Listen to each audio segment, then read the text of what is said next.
The period. It was the best of times, it was the worst of times, it was the age of wisdom, it was the age of foolishness, it was the epoch of belief, it was the epoch of incredulity, it was the season of light, it was the season of darkness, it was the spring of hope, it was the winter of despair. We had everything before us, we had nothing before us, we were all going direct to heaven. We were all going direct the other way. In short, the period was so far like the present period, that some of its noisiest authorities insisted on its being received, for good or for evil, in the superlative degree of comparison only. There were a king with a large jaw and a queen with a plain face, on the throne of England. There were a king with a large jaw and a queen with a fair face, on the throne of France. In both countries it was clearer than crystal to the lords of the state preserves of loaves and fishes, that things in general were settled for ever. It was the year of our Lord 1775. Spiritual revelations were conceded to England at that favored period, as at this. Mrs. Southcott had recently attained her 25th blessed birthday, of whom a prophetic private in the Life Guards had heralded the sublime appearance by announcing that arrangements were made for the swallowing up of London and Westminster.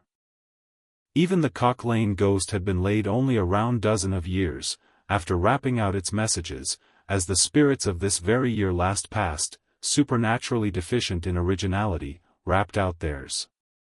Mere messages in the earthly order of events had lately come to the English crown and people, from a Congress of British subjects in America, which, strange to relate, have proved more important to the human race than any communications yet received through any of the chickens of the Cock Lane brood.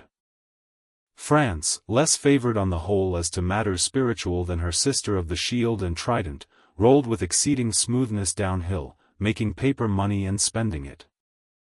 Under the guidance of her Christian pastors, she entertained herself, besides, with such humane achievements as sentencing a youth to have his hands cut off, his tongue torn out with pincers, and his body burned alive, because he had not kneeled down in the rain to do honor to a dirty procession of monks which passed within his view, at a distance of some 50 or 60 yards.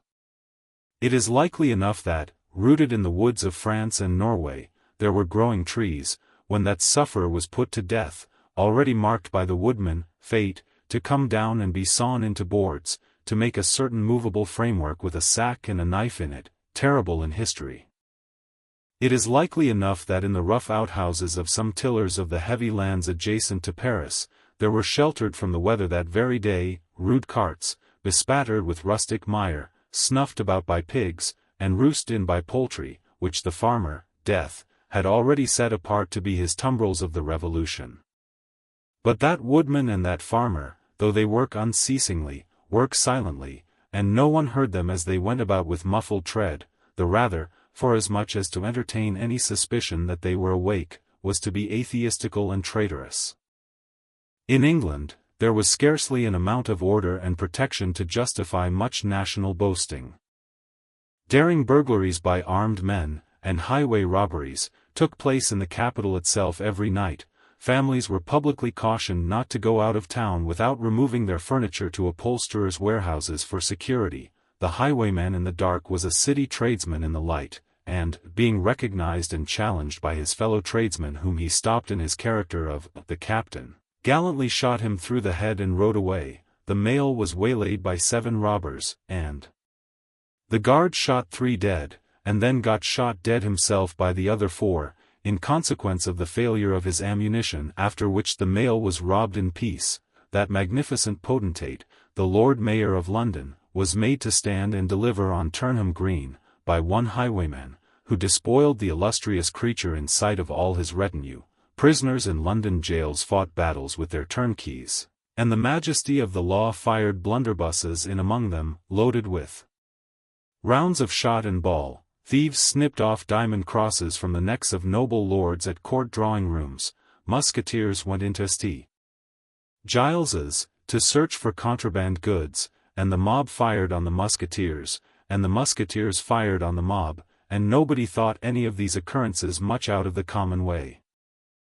In the midst of them, the hangman, ever busy and ever worse than useless, was in constant requisition.